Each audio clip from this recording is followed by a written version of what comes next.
Perkenalkan, nama saya Sarah Cecilia. Saya mahasiswa Politeknik Negeri Manado, jurusan Administrasi Bisnis, Prodi Manajemen Bisnis D4. Nah, di sini saya akan menjelaskan bab 6 mengenai bagaimana Pancasila menjadi sistem etika. Pancasila sebagai sistem etika di samping merupakan way of life bangsa Indonesia, juga merupakan struktur pemikiran yang disusun untuk memberikan tuntutan atau paduan kepada setiap warga negara Indonesia dalam bersikap dan bertingkah laku. Pancasila sebagai sistem etika dimaksudkan untuk mengembangkan dimensi moralitas dalam diri setiap individu sehingga memiliki kemampuan menampilkan sikap spiritualitas dan kehidupan bermasyarakat, berbangsa, dan bernegara. A. Menelusuri konsep dan urgensi Pancasila sebagai sistem etika. 1. Konsep Pancasila sebagai sistem etika. A. Pengertian etika. Istilah etika berasal dari bahasa Yunani yaitu ethos, yang artinya tempat tinggal yang biasa, padang rumput, kandang, kebiasaan, adat, watak, perasaan, sikap, dan cara berpikir. Secara etimologis, etika berarti segala ilmu tentang segala sesuatu yang biasa dilakukan atau ilmu tentang adat kebiasaan. B. Aliran-aliran etika. Ada beberapa aliran etika yang dikenal dalam bidang filsafat meliputi etika, keutamaan, teleologis, deontologis. Etika keutamaan atau etika kebajikan adalah teori yang mempelajari keutamaan atau virtue, artinya mempelajari tentang perbuatan manusia, itu baik atau buruk. Etika teleologis adalah teori yang menyatakan bahwa hasil dari tindakan dan dilawankan dengan kewajiban. Etika teleologis ini menganggap nilai moral dari suatu tindakan dinilai berdasarkan pada efektivitas tindakan tersebut dalam mencapai tujuannya. C. Etika Pancasila. Etika Pancasila adalah cabang filsafat yang dijabarkan dari sila-sila Pancasila untuk mengatur perilaku kehidupan masyarakat, berbangsa, dan bernegara di Indonesia. Oleh karena itu, dalam etika Pancasila terkandung nilai ketuhanan, kemanusiaan, persatuan, kerakyatan, dan keadilan. Kelima nilai tersebut membentuk perilaku manusia di Indonesia dalam semua aspek kehidupannya. 2. Urgensi Pancasila sebagai sistem etika. Yang pertama, banyak kasus korupsi yang melanda negara Indonesia sehingga dapat melemahnya sendi-sendi kehidupan berbangsa dan bernegara. Yang kedua, masih terjadinya aksi terorisme yang mengatasnamakan agama sehingga dapat merusak semangat toleransi dalam kehidupan umat beragama. Yang ketiga, masih terjadinya hak asasi manusia atau HAM dalam kehidupan bernegara. Yang keempat, kesenjangan antar kelompok masyarakat kaya dan miskin masih menandai kehidupan masyarakat di Indonesia. Yang kelima, ketidakadilan hukum yang masih mewarnai proses peradilan di Indonesia seperti putusan kebebas bersyarat. Yang terakhir, banyak orang kaya yang tidak bersedia membayar pajak dengan benar. B. Menanya alasan diperlukannya Pancasila sebagai sistem etika. Yang pertama itu dekadensi moral yang melanda kehidupan bermasyarakat, terutama generasi muda, sehingga membahayakan kelangsungan hidup bernegara. Yang kedua, korupsi akan bersimarajela karena para penyelenggara negara tidak memiliki rambu-rambu normatif yang menjalankannya. Yang ketiga itu kurangnya rasa berkontribusi dalam pembangunan melalui pembayaran pajak. Yang keempat, pelanggaran hak asasi manusia atau HAM dalam kehidupan bernegara di Indonesia ditandai dengan melemahnya penghargaan seseorang terhadap hak pihak lain. Yang kelima, kerusakan lingkungan yang berdampak di berbagai aspek kehidupan manusia seperti kesehatan, kelancaran penerbangan, nasib generasi yang akan datang, global warming, perubahan cuaca, dan lain-lain. C. Menggali sumber historis, sosiologis, politis tentang Pancasila sebagai sistem etika.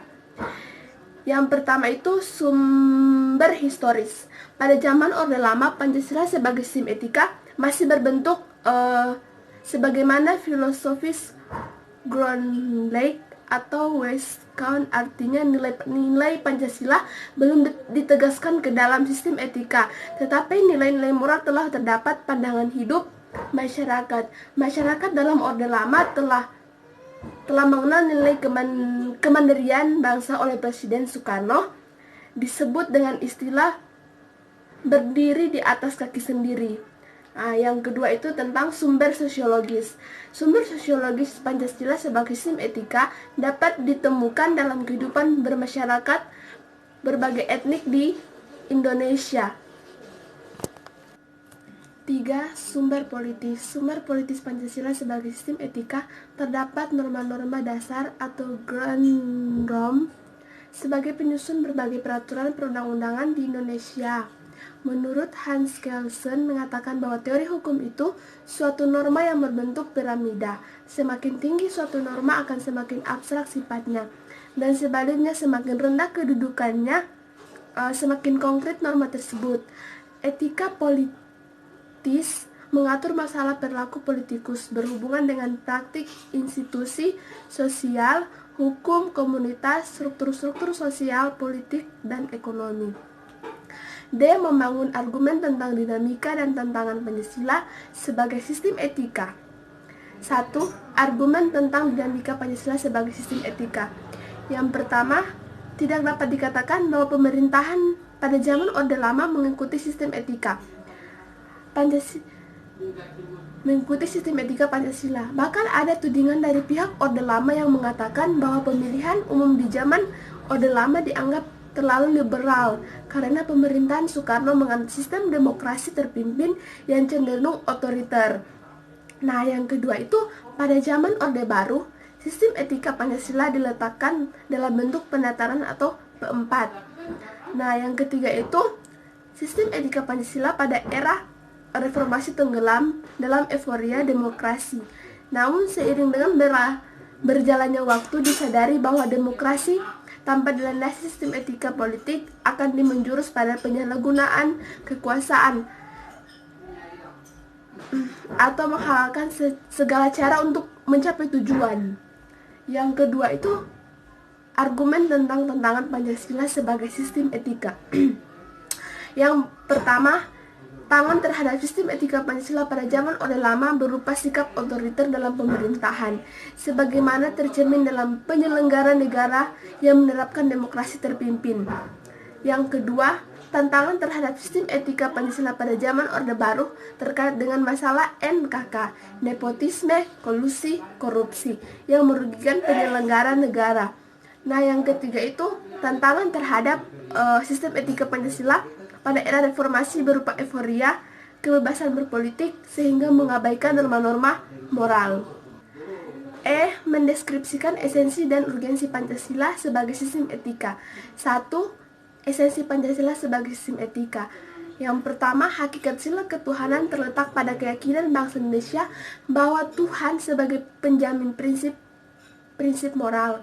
Yang kedua, hakikat sila kemanusiaan terletak pada actus humanus, yaitu tindakan manusia yang mengandung implikasi dan konsekuensi yang moral yang dibedakan dengan actus homini, yaitu tindakan manusia yang biasa.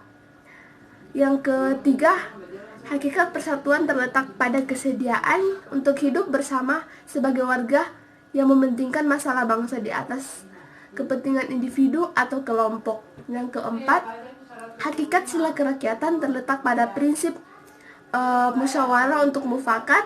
Kelima, hakikat sila keadilan Indonesia bagi seluruh rakyat Indonesia merupakan perwujudan dari sistem etika yang tidak menekankan pada kewajiban semata atau deontologis, tetapi menonjolkan keutamaan atau virtu etis yang terkandung dalam nilai keadilan itu sendiri. 2. Urgensi Pancasila sebagai sistem etika. Yang pertama itu meletakkan sila-sila Pancasila sebagai sistem etika berarti sudah menempatkan Pancasila sebagai sumber moral dan inspirasi bagi penentu sikap, tindakan, keputusan yang diambil oleh setiap negara. Yang kedua, Pancasila sebagai sistem etika memberi guidance bagi setiap warga negara sehingga memiliki orientasi yang jelas dalam tata pergaulan baik lokal, nasional, regional, maupun internasional. Yang ketiga, Pancasila sebagai sistem etika dapat menjadi dasar analisis bagi berbagai kebijakan yang dibuat oleh penyelenggara negara sehingga tidak keluar dari semangat negara kebangsaan yang berjiwa Pancasilais. Yang keempat, Pancasila sebagai sistem etika dapat menjadi filter untuk menyaring pluralitas nilai berkembang dalam kehidupan bermasyarakat sebagai dampak globalisasi yang mempengaruhi pemikiran warga negara Indonesia.